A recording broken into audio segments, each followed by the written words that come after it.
Hello everyone, मैं संगीता गुसाई हमेशा की तरह आपका अपने चैनल पर स्वागत करती हूँ। हम क्लास 10th साइंस का ये 12th चैप्टर पढ़ रहे हैं, विद्युत यानी इलेक्ट्रिसिटी। ये इसका वीडियो नंबर 2 यानी एपिसोड 2 है, जिसके अंतर्गत आप इस वीडियो के अंत तक ये जानने में सक्षम होंगे कि विद्युत धारा क्या है, इसका एसआई मात्रक और एसआई मात्रक की परिभाषा कैसे बनती है। इसके अलावा विद्युत धारा प्रवाहित होने के क्या कारण होते हैं, क्या मैकेनिज्म होता है, और विद्युत धारा की दिशा इलेक्ट्रॉन धारा के बहने की दिशा के विपरीत क्यों मानी जाती है, और विद्युत धारा प्रवाहित करने के लिए कौन कौन से स्रोत होते हैं। तो हम शुरू करते हैं जो मेन टॉपिक है हमारा विद्युत धारा, उससे। तो विद्युत धारा या इलेक्ट्रिक करंट की पहले परिभाषा समझ लें हम, और उसके बाद जो इसका कॉन्सेप्ट है उसको एक्सप्लेन करूंगी मैं। किसी परिपथ या चालक में विद्युत आवेश के प्रवाह या बहाव को विद्युत धारा कहते हैं।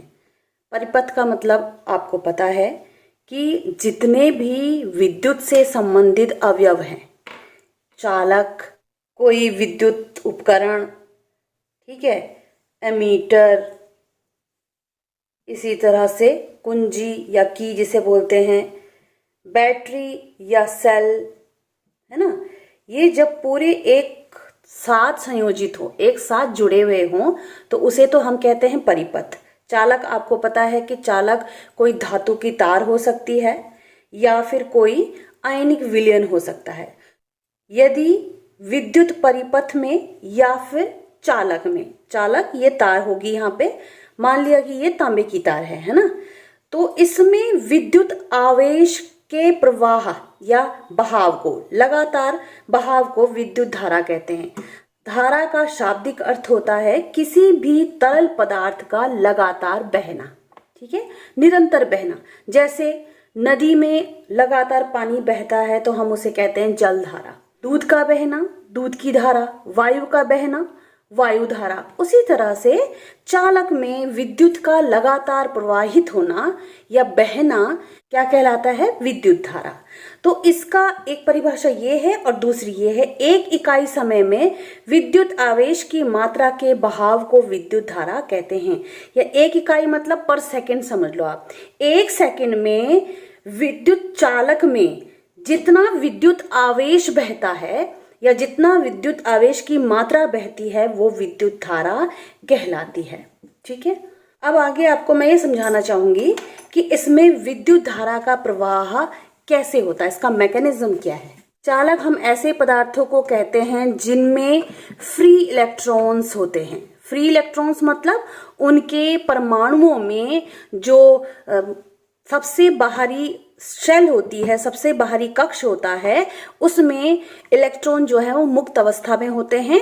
और आपको पता है कि परमाणुओं में इलेक्ट्रॉन ही ऐसे अवयव हैं, ऐसे कण हैं जो निरंतर गति करते रहते हैं। माना कि ये एक परमाणु है, ये इसका नाभिक हो गया, ये पॉजिटिव चार्ज होता है क्योंकि इसमें प्रोटॉन होते हैं, और इसका जो बाहरी कक्ष होता है उसमें इलेक्ट्रॉन्स होते हैं। ठीक है, तो जो बाहरी कक्ष होता है उसमें जितने इलेक्ट्रॉन्स होते हैं वो फ्री इलेक्ट्रॉन्स कहलाते हैं। अब माना कि ये एक तांबे की तार है, कॉपर की तार है, ठीक है, इसको मैं इतना काट के अगर इसका वृहत रूप दिखा दूं, कोई बड़ा सा आपको मैग्नीफाई करके यानी कि माइक्रोस्कोप में आपको दिखाऊं, तो इसमें क्या होगा? परमाणु होंगे, ठीक है, जो परमाणु का स्ट्रक्चर मैंने आपको यहाँ पे दिखाया, यहाँ पे बहुत सारे परमाणु होंगे क्योंकि कोई भी तत्व जो है वो परमाणुओं से बना हुआ है। ठीक है, अब परमाणु है तो इसमें इलेक्ट्रॉन भी हैं, प्रोटॉन भी हैं। इलेक्ट्रॉन लगातार जो है अपने ही नाभिक के चारों तरफ चक्कर लगाते हैं। यदि इन इलेक्ट्रॉन को किसी कारणवश गति मिल जाए एक निश्चित दिशा में, ठीक है, और वो लगातार प्रवाहित होने लगे एक दिशा से दूसरी दिशा की ओर, तो ये इलेक्ट्रॉन का प्रवाह कहलाएगा, जिसके कारण कि विद्युत आवेश बनेगा और विद्युत आवेश के कारण विद्युत धारा का प्रवाह होगा। इलेक्ट्रॉन के लगातार प्रवाह को बनाने के लिए इस पर एक हम क्या करेंगे, एक एक्सटर्नल सोर्स या अतिरिक्त स्रोत लगा देंगे, जैसे कि सेल हो गया या बैटरी होगी। ये लगाते हैं हम ताकि इलेक्ट्रॉन के प्रवाह को लगातार बनाया जा सके। परिभाषा के अनुसार धारा क्या है, विद्युत धारा क्या है। सेकंड जो परिभाषा थी उसके अनुसार किसी चालक में एक इकाई समय में विद्युत आवेश की मात्रा के बहाव को विद्युत धारा कहते हैं। तो इसकी परिभाषा के अनुसार सूत्र बन गया विद्युत धारा बराबर आवेश बटा समय या कुल आवेश बटा समय।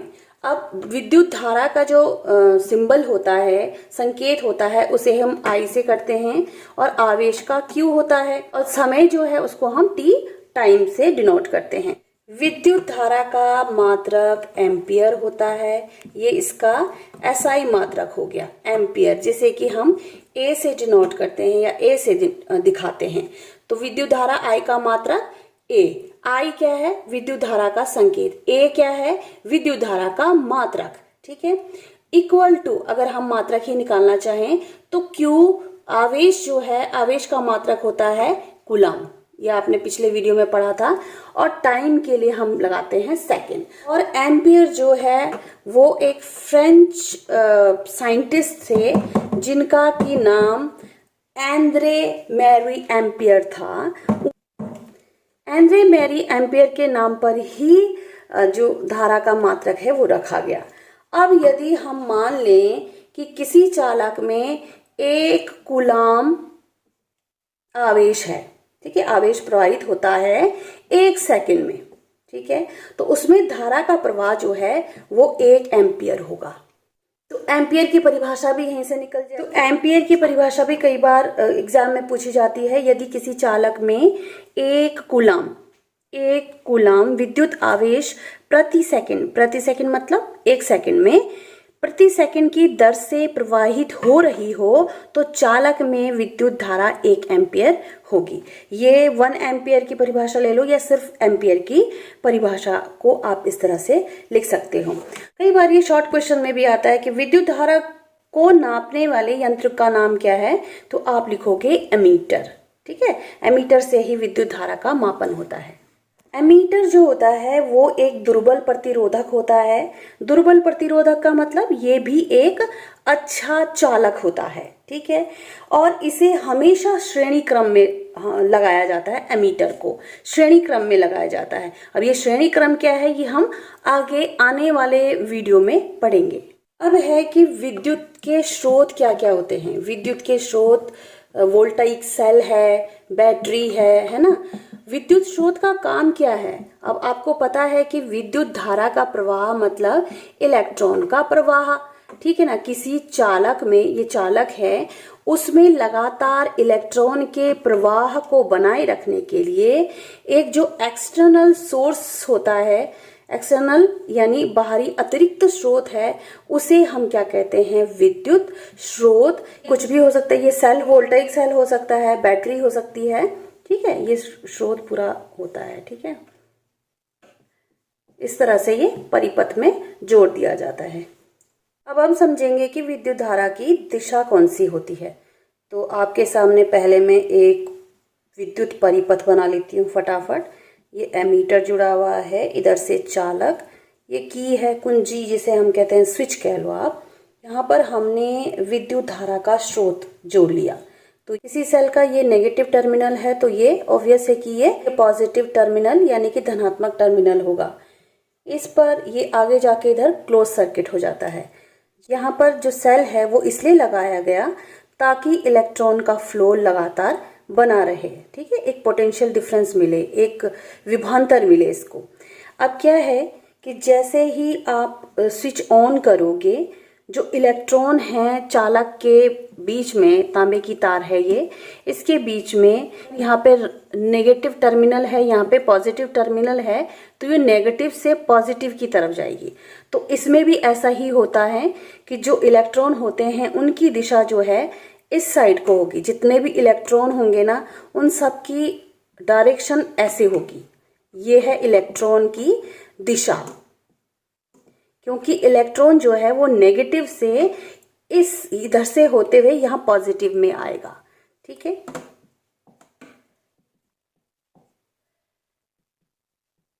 लेकिन जो विद्युत धारा की दिशा है वो इलेक्ट्रॉन की बहने की दिशा के विपरीत होता है।